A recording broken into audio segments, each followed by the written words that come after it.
Hello everybody. Today we will start with the new chapter, Entrepreneurship Skills. Business is an economic activity which is related with continuous and regular production and distribution of goods. Basically ये chapter entrepreneur skills के बारे में है। जब आप ये आप EMC जब आप करते हो तो उस EMC के अंदर भी आप सीखते हो कि हु इज एन एंटरप्रेन्योर और एंटरप्रेन्योर स्किल्स कौन कौन सी होती हैं। जब तक आप यही नहीं जानोगे तो आप कैसे उन्हें डेवलप करोगे।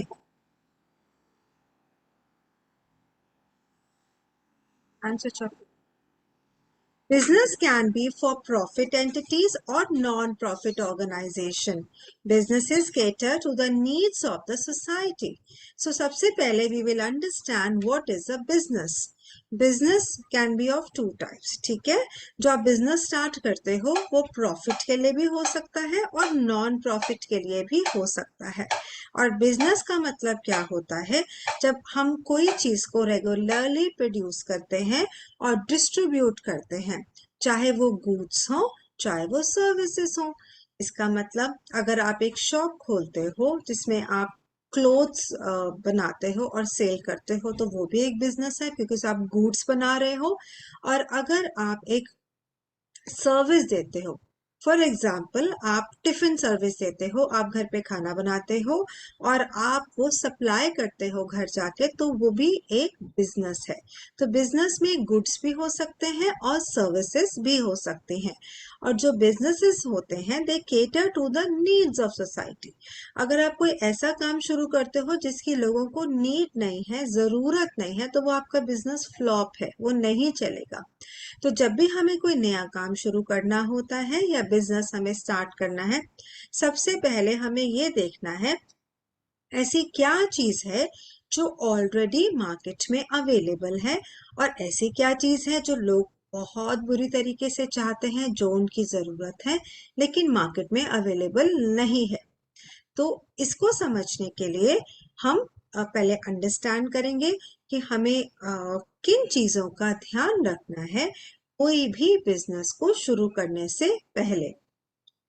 सो what do we see market में जो गैप है, जैसे सपोज मार्केट में मार्केट का मेरा मतलब सोसाइटी है। जैसे मैं आपको एक एग्जांपल देती हूँ बहुत इंटरेस्टिंग। जैसे रिलायंस में जो अंबानीज हैं, उन्होंने सबसे पहले नॉन प्रॉफिट बेसिस पे जियोस के सिम को सेल किया। जब सब 1 ईयर तक हमें जियो के सिम बहुत कम प्राइस या ऑलमोस्ट फ्री में भी मिले अगर हम फोन ले रहे थे। लेकिन कुछ टाइम के बाद क्या हुआ, जब सबको आदत पड़ गई, 1 ईयर तक फ्री मिलता रहा, उसका रिजल्ट ये हुआ almost 80% people of the country started using phone. जिसके पास आज से पहले फोन नहीं था उन्होंने भी फोन खरीदा और इंटरनेट यूज करना शुरू किया।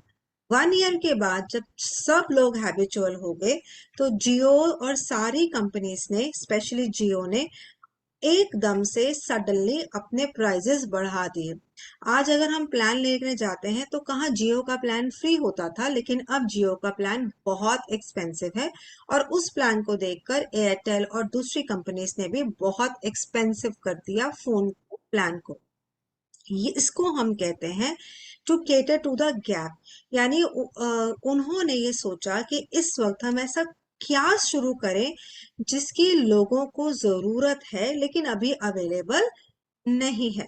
तो उन्होंने जब ये मास्टर प्लान बनाया तो सबसे पहले नॉन प्रॉफिट बिजनेस स्टार्ट किया और उसके बाद जितना भी पैसा उन्होंने स्टार्टिंग में स्पेंड किया था नॉन प्रॉफिट बिजनेस में, उससे कहीं कहीं कहीं ज्यादा गुना उन्होंने उसके बाद प्रॉफिटेबल बिजनेस बनाकर अर्न कर लिया। तो अगर आप इसको अंडरस्टैंड करते हो तो आपको बहुत अच्छे से समझ में आएगा कि एंटरप्रेन्योर क्या होते हैं, एंटरप्रेन्योरशिप क्या होती है, बिजनेस क्या होता है, और अपना बिजनेस स्टार्ट करने से पहले आपको इन सब बातों का क्या क्या ध्यान रखना है। आप सब बच्चों को ट्रेनिंग दी जा रही है ताकि आप एंटरप्रेन्योर बन पाओ। ईएमसी में भी दी जाती है जब आपका पीरियड होता है, और इसमें भी फुल फ्लैश ट्रेनिंग मिलेगी। तो सबसे पहले आप जानिए कि आप एंटरप्रेन्योर कौन होता है, तभी तो आप बन पाओगे ना। Entrepreneur is a person who self employed, यानी आप किसी के अंडर जॉब नहीं कर रहे हो, आपकी अपना खुद का काम है। एंड सेकंड क्या पॉइंट है, you are ready to take calculated risk. कोई भी बिजनेस, चाहे वो हमारा खुद का हो चाहे किसी और का हो, रिस्क के बिना नहीं होता। बिजनेस में रिस्क होता है, या तो बहुत प्रॉफिट होता है या बहुत लॉस होता है, या थोड़ा प्रॉफिट होता है और थोड़ा लॉस होता है। सो आपको एंटरप्रेन्योर बनने के लिए क्या क्या करना है, आज के बाद जब से आप ये चैप्टर कर लोगे, आपने अपने माइंड को ओपन करना है। आपने सोचना शुरू करना है कि आप क्या काम कर सकते हो।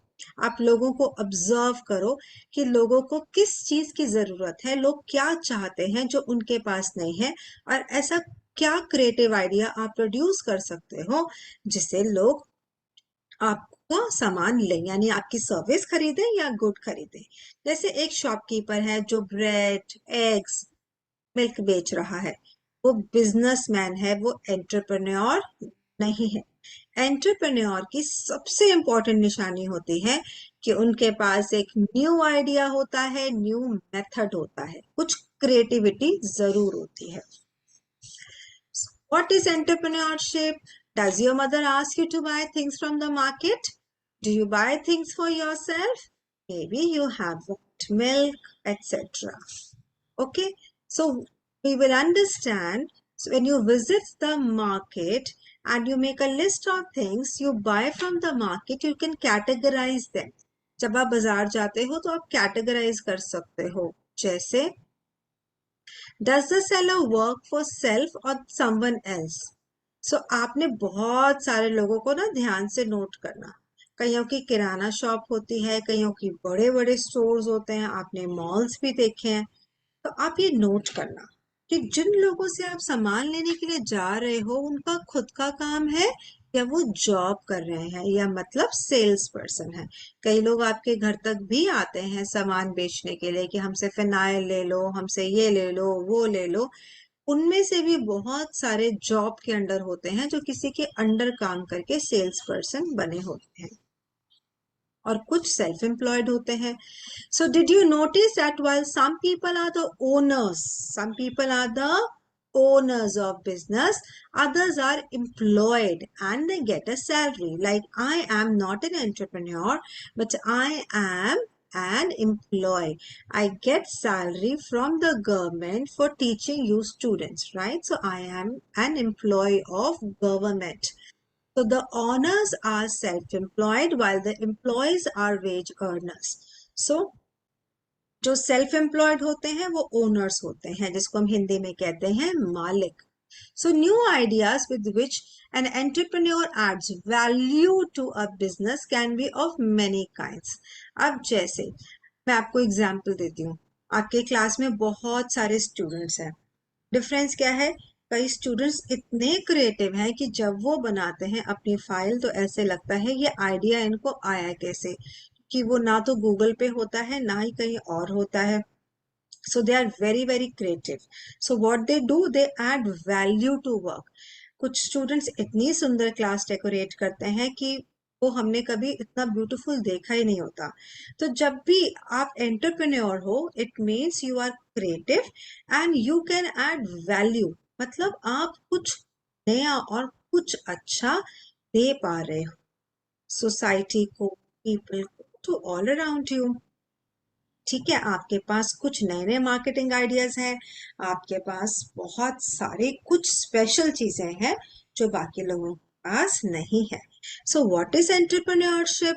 The process of developing a business plan. तो आप सबको सबसे पहले क्या बनाना है, एक बिजनेस प्लान। ठीक है, और फिर आप उसको लॉन्च करना है, फिर आपने बिजनेस को रन करना शुरू करना है, और कोई ना कोई ऐसी इनोवेशन, कोई ना कोई ऐसा नया आइडिया करना है जिससे बहुत सारे कस्टमर्स की जरूरतें पूरी हो, उनकी प्रॉब्लम्स सॉल्व हो, वो आपके पास बार बार बार आए, कस्टमर बन जाए आपके परमानेंट, और आपको बहुत सारा प्रॉफिट मिले। तो तभी इसको हम डिफाइन करते हैं एंटरप्रेन्योरशिप। तो एंटरप्रेन्योरशिप की definition very important, please learn it. Next is enterprise.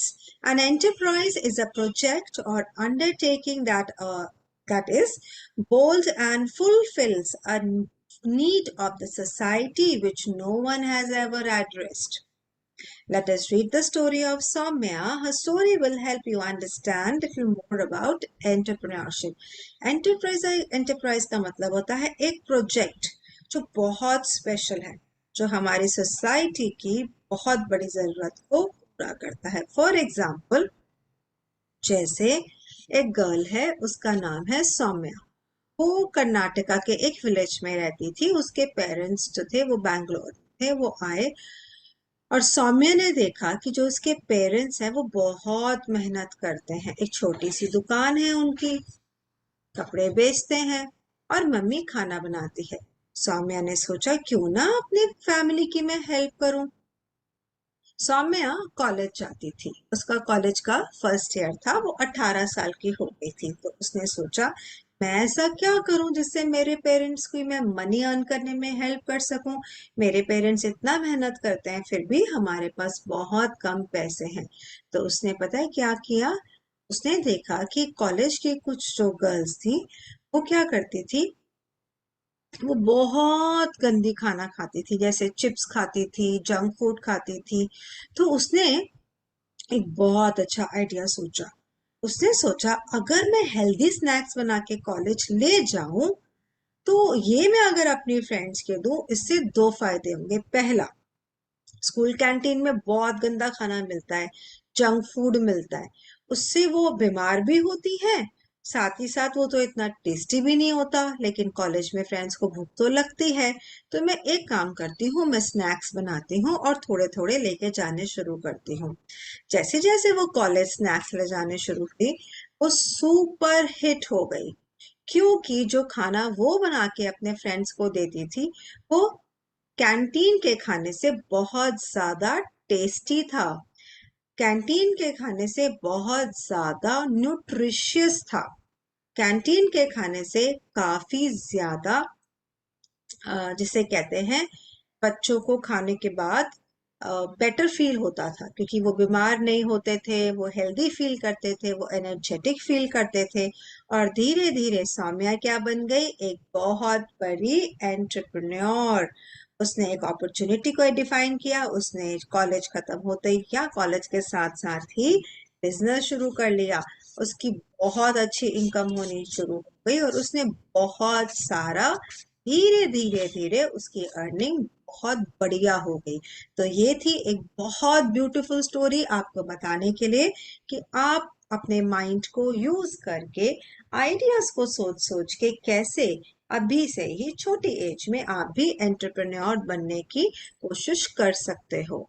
ठीक है, all you need is to understand that जो आपको आइडियाज आ रहे हैं उन आइडियाज को आप कॉपी में लिखो और आइडियाज को आप डिस्कस करो अपने टीचर्स, पेरेंट्स, फ्रेंड्स, गुरुज के साथ, सो दैट आप उस आइडिया को हेल्प किसे डेवलप कर पाओ और आप भी कुछ कर पाओ। बिकॉज आप सब बच्चे बहुत टैलेंटेड हो, स्पेशली जिन बच्चों की मैं क्लास ले रही हूँ बच्चे बहुत टैलेंटेड हैं। और मैं ये बहुत बार आपको बताती हूँ कि आप गिफ्टेड हो। कभी मैं बताती हूँ आप इसमें टैलेंटेड हो, तो आपको अपने टैलेंट को वेस्ट नहीं करना है। आपको जो भी आइडियाज आते हैं उसको आप लिखो, क्योंकि आइडियाज एक बार आता है उसके बाद आप भूल जाते हो। तो आप उस आइडियाज को अगर लिखते हो तो आपको, जब आप बहुत टाइम तक लिखते हो और आपके पास बहुत सारे आइडियाज होते हैं तो वो आप डिस्कस कर सकते हो और डिस्कशन करने के बाद आपको हेल्प मिलेगी और आपको पता भी नहीं चलेगा कि आप कहाँ से कहाँ पहुंच जाओगे। Economic development money in circulation. तो आपके पास इकोनॉमिक्स है सब बच्चों के पास, तो आपको पता है ना इकोनॉमिक डेवलपमेंट क्या होती है। As entrepreneurs create value by making available better and cheaper products, तो आपने क्या कोशिश करनी है? बाजार में जो भी सामान है उससे आपका सामान कैसा होना चाहिए? बेटर और चीपर। चीपर यानी कि सस्ता नहीं होगा तो लोग पुराने वाले लोगों को छोड़ के आपके पास क्यों आएंगे? आपको सामान कैसा बनाना है? ऐसा जिससे लोगों के पैसे बचे और ऐसा जिससे उनको डबल ट्रिपल फायदा हो। ठीक है?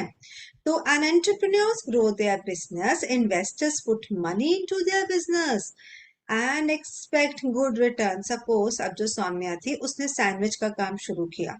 अब उसकी मम्मी पापा तो उसको मैक्सिमम टू मैक्सिमम 1000-2000 रुपीज दे सकते हैं स्नैक्स बनाने के लिए, लेकिन जैसे जैसे सौम्या का काम बढ़ गया बाहर से जो बिजनेस पीपल हैं वो आए और उन्होंने उसको मशीन्स परचेज करके दी और बोला कि जहां आप स्नैक्स बनाते हो वन डे में 50 लोगों के लिए स्नैक्स बनाते हो, आप वन डे में 500 लोगों के लिए स्नैक्स बना पाओगे और इस मशीन के पैसे हम आपको देते हैं।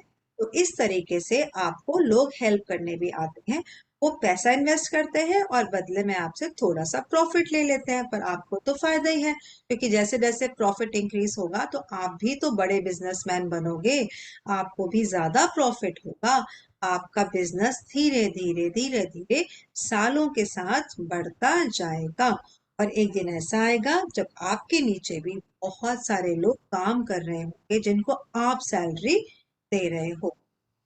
ठीक है? अब हम बात करते हैं social development, creation of jobs. A business started by an entrepreneur is usually a very small business in the beginning. देखो, जब आप स्टार्ट करोगे तो स्टार्ट करते हुए प्लीज मत सोचना कि हमें बहुत बड़ा बिजनेस नहीं है। No, you have to start small. If it becomes successful and grows, the entrepreneur expands the business. आपका बिजनेस सालों के साथ एक्सपैंड होता ही होता है। अगर आप अच्छा काम कर रहे हो, मेहनत कर रहे हो तो बहुत जल्दी एक्सपैंड हो। Okay? So as the business grows, it needs more work to be done and so creates more jobs. आपको जॉब देनी पड़ेगी, लोगों को रखना पड़ेगा। Good quality jobs lead to more people earning money and having a good life. ये तो बहुत मजे की बात है। कहाँ आप 500 रुपीज अर्न कर रहे थे वन मंथ के और कहाँ सौम्या 500 रुपीज से 5000 rupees, 5 lakh rupees and 5 crore rupees में एक दिन पहुंच जाएगी।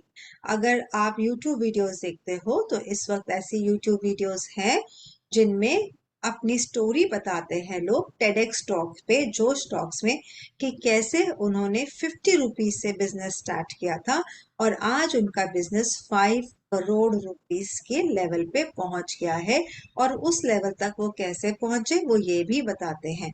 तो ये जो भी आप पढ़ रहे हो ये बिल्कुल ट्रू है। सच में ऐसा होता है कि अच्छा काम अगर आप करते हो तो आप बहुत अच्छा अर्न कर सकते हो, बड़ा बिजनेस बना सकते हो। Improved standard of living, more things available to live a comfortable life.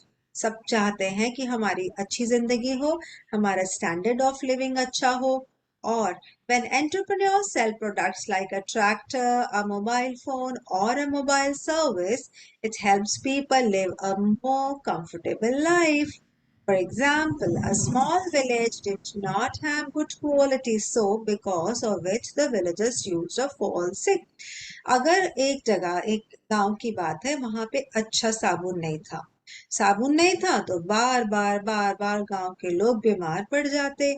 वहां पे आपके जैसा एक बच्चा गया 18-19 साल का और उसने क्या किया, उसने शहर से एंटी बैक्टीरियल बढ़िया क्वालिटी का साबुन लिया और गांव में जाकर बेचना शुरू किया, जिसकी वजह से लोग जिनको बहुत पेट की प्रॉब्लम होती थी होनी बंद हो गई और उससे क्या हुआ, उसका बिजनेस बहुत अच्छा चल पड़ा। मैंने आपको अब सेकंड आइडिया भी दे दिया। अगर आप लोअर प्राइस रखते हो प्रोडक्ट्स का और कॉम्पिटिटिव प्राइस रखते हो तो उससे आपकी ज्यादा सेल होती है। यानी आपको अपनी, जब आप स्टार्ट कर रहे हो ना, तो आपको बहुत एक्सपेंसिव नहीं रखना। ठीक है। बहुत एक्सपेंसिव सामान रखोगे तो स्टार्टिंग में बहुत परेशान हो जाओगे कि आपका सामान सेल नहीं हो। अब मैं आपको डिफरेंस बताती हूँ। एक है एंटरप्रेन्योर और एक होता है ट्रेडिशनल बिजनेस पर्सन। आप सबके पापा किसी के किसी लाइन में, किसी के किसी लाइन में है। किसी के वेजिटेबल्स में है, किसी की फोटोकॉपी की शॉप है, किसी का कारपेंट्री का वर्क है, किसी का मे बी ये किराने की शॉप भी है। तो अलग अलग आपके पापा के जो बिजनेस हैं वो ट्रेडिशनल बिजनेसमैन हैं, आपके फादर। लेकिन जो काम आप करोगे वो डिफरेंट कैसे होगा? वो डिफरेंट होगा क्योंकि वो ट्रेडिशनल बिजनेस नहीं होगा, वो एंटरप्रेन्योर होगा। ठीक है। तो आपको इन दोनों बिजनेसेस के बीच में क्लियरली डिफरेंस पता होना चाहिए, क्योंकि जो क्वालिटीज आपके बिजनेस में होंगी वो बहुत ज्यादा अलग हो, क्योंकि जो आप बनाओगे वो यूनिक होगा। जब आप कोई चीज यूनिक करोगे तभी आप एंटरप्रेन्योर बनोगे। अगर आप भेड़ चाल में एक ऑर्डिनरी शॉप खोल के बैठ जाते हो, एक ऑर्डिनरी बुटीक खोल के बैठ जाते हो, तो आप एंटरप्रेन्योर नहीं हो, आप ट्रेडिशनल बिजनेस में हो। अब हम बात करते हैं पेशेंस की। अब आपको कौन सी क्वालिटी चाहिए, जरा ध्यान से सुनो। Entrepreneurship is not a one-day job. Success may not be achieved quickly.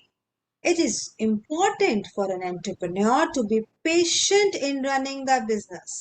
आपको 2 साल, 3 साल, 4 साल, 5 साल लग सकते हैं सक्सेसफुल होने के लिए। आपको बहुत सारी पेशेंस चाहिए, बहुत सारी पॉजिटिविटी चाहिए। आपको बार बार फेलियर मिल सकता है, लेकिन आप हार नहीं माननी, क्योंकि failure is nothing but first step in learning. First step in learning, देखो फेल का F is first, A is first, attempt in learning. F stands for first, fail में ए आता है, उसका है अटेम्प्ट, आई का इन और एल का लर्न। तो first attempt in learning. So failure कुछ भी नहीं है, पहला अटेम्प्ट है, हार गए तो हार गए, दोबारा कोशिश करेंगे। तो बार बार आपको कोशिश करनी है ताकि आपका बिजनेस अच्छे से, एंटरप्रेन्योरशिप एंटरप्राइज अच्छे से चले। आपको बहुत सारी कंप्लेंट्स आएंगी, इनिशियल में लोग आपकी बहुत सारी कमियां निकालेंगी, लेकिन आपको ये नहीं सोचना कि मेरी कमी निकाल रहे हैं। आपने हार नहीं माननी, नेगेटिव थिंकिंग नहीं करनी। आपने उन कंप्लेंट्स को, उन कमियों को हटाने की कोशिश करनी है, क्योंकि अगर आप उन कमियों पे काम करोगे तो आप जो भी आपका प्रोडक्ट है, जो भी आपकी सर्विस है, आप उसको इम्प्रूव कर पाओगे और आपका गोल अचीव कर पाओगे। क्योंकि अल्टीमेट आपका गोल ये है कि अपने बिजनेस को आपको बहुत सारा एक्सपैंड करना है, बड़ा करना है। आपको एक और क्वालिटी अपने अंदर लेके आनी है, विच इज हार्ड वर्किंग। अगर आप मेहनत नहीं कर सकते, अगर आप गिव अप कर देते हो, अगर आपके अंदर परसिवेरेंस नहीं है, फेलियर्स को सहने की हिम्मत नहीं है, तो आपके लिए ये रास्ता बहुत मुश्किल है, क्योंकि इस रास्ते पे ये सब कुछ आपको करना है। और कौन सी क्वालिटी चाहिए आपको? कॉन्फिडेंस की। Confidence, okay?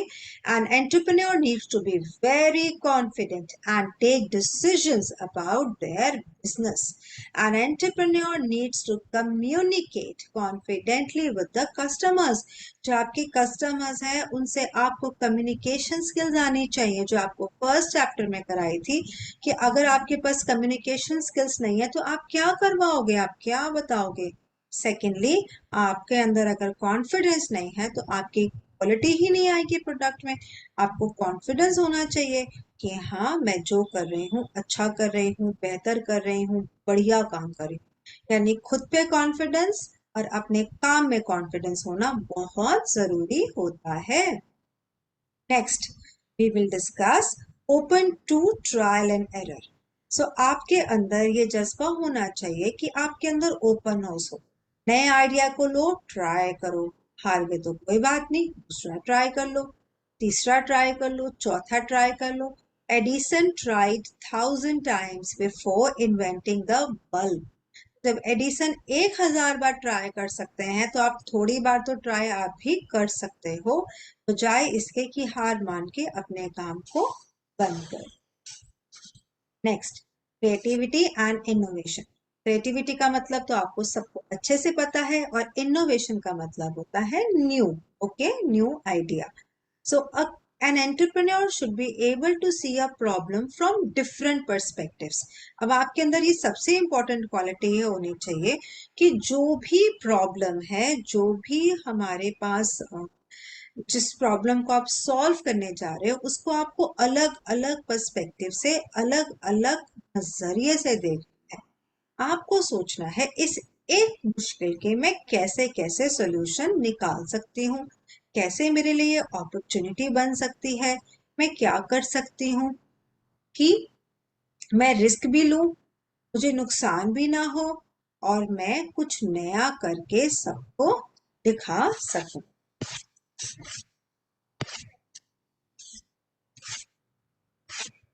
ये सारी एक्सरसाइज आपकी क्लास में ग्रुप में ही होंगी। अभी हम कवर अप करेंगे नेक्स्ट पोर्शन।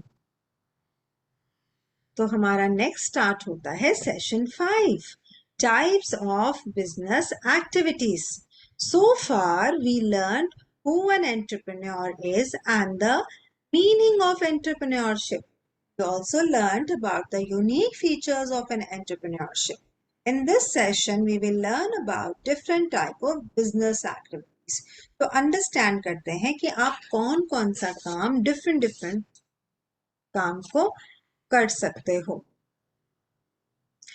इसमें राहुल क्रिकेटर है, इसका एग्जाम्पल है। राहुल को क्रिकेट खेलना बहुत ज्यादा पसंद है। उसका फेवरेट कौन है प्लेयर? सचिन। उसने कभी मैच मिस नहीं किया। वो हर रोज प्रैक्टिस के लिए पार्क जाता है। वो ऑलराउंडर है, कैसे? MS धोनी की तरह, और वो एक बहुत बड़ा बैट्समैन बनना चाहता है। उसने अपनी क्रिकेट की गेम को बहुत अच्छे से इम्प्रूव किया। 16 इयर्स में उसने स्टेट टीम में पार्ट लिया। टीम तो हार गई, पर वो जानता था कि उसको इंडिया के लिए खेलना है। एक बार क्या हुआ, एक प्लेयर उसके पास आया और उसने कहा मुझे क्रिकेट खेलना सिखा दो। तो राहुल ने उसको राहुल ने क्या किया, राहुल ने उसको स्टार्ट कराया। ऐसे करते करते राहुल ने अपना काम शुरू किया। राहुल ने सर्विस देनी शुरू करी। उसने क्रिकेट सिखाना शुरू किया। अब राहुल के पास 3 ऑप्शन थे। कौन कौन से? या तो वो क्रिकेट की कोचिंग सेंटर खोल लेता, या तो वो एक स्पोर्ट्स की दुकान खोल लेता, या वो एक स्पोर्ट्स की एकेडमी खोल लेता।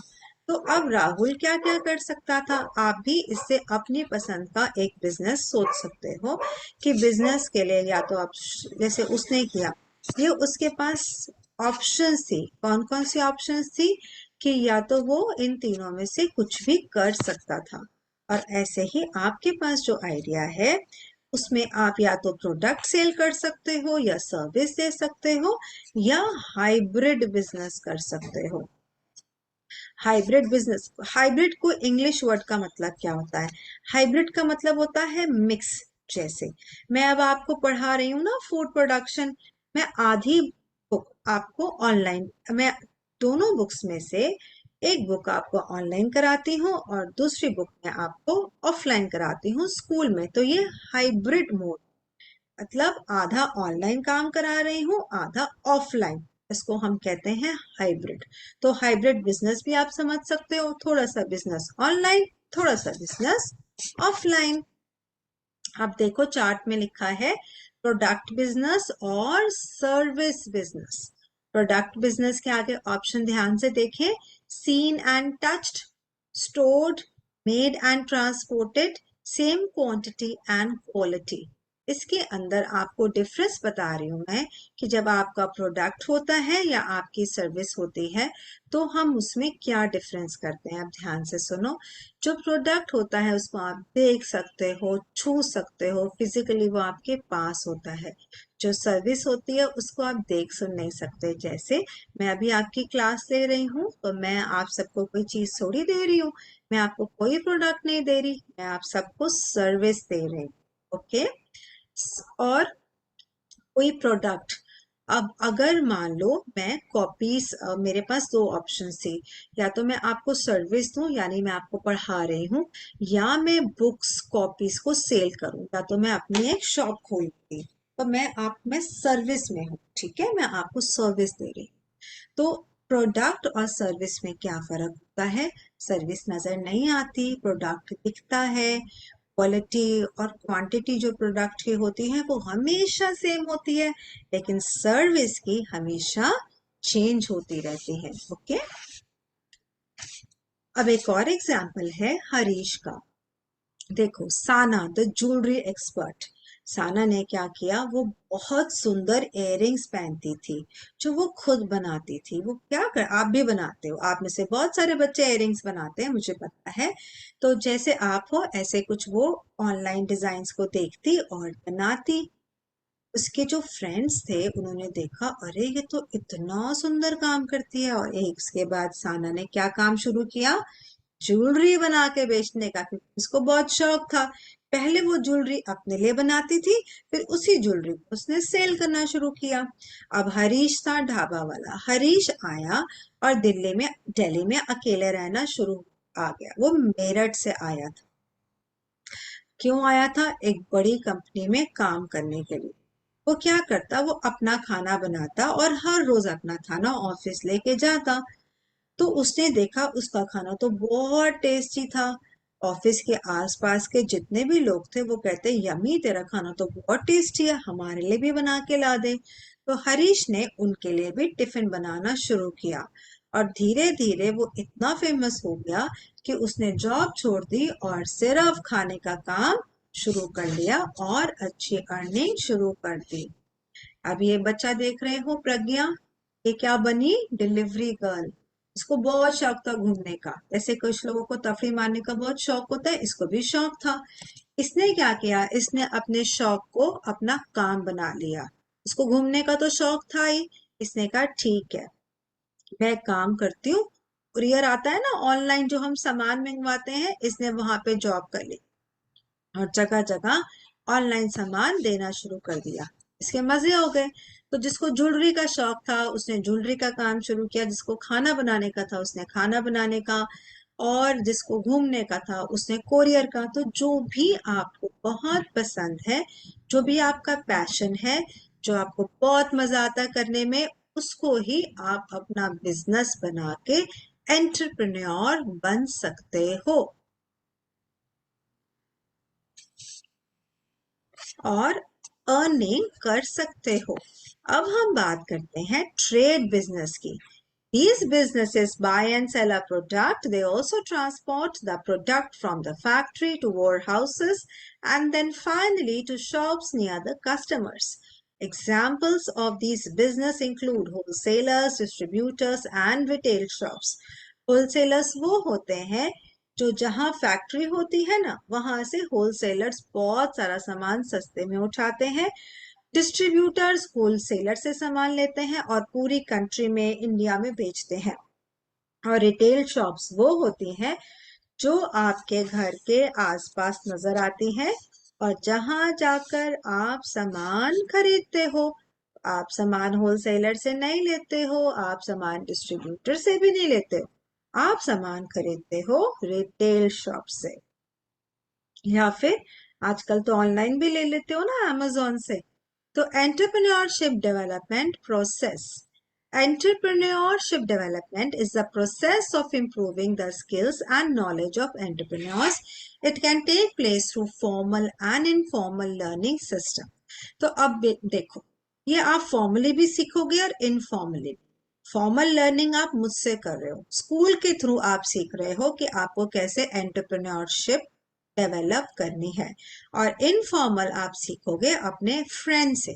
जब आप अपने पेरेंट्स से, अपने फ्रेंड से बातों बातों में सीखोगे, तब वो आपकी इनफॉर्मल लर्निंग होगी। और कुछ आपको ट्रेनिंग भी लेनी पड़ेगी। किसी के अंडर सीखोगे तो वो आपको अवेयरनेस मिलेगी, नॉलेज मिलेगी, स्किल्स मिलेंगी। तो ये भी हमें थोड़ा सा सीखना होता है, इनफॉर्मली एंड फॉर्मली।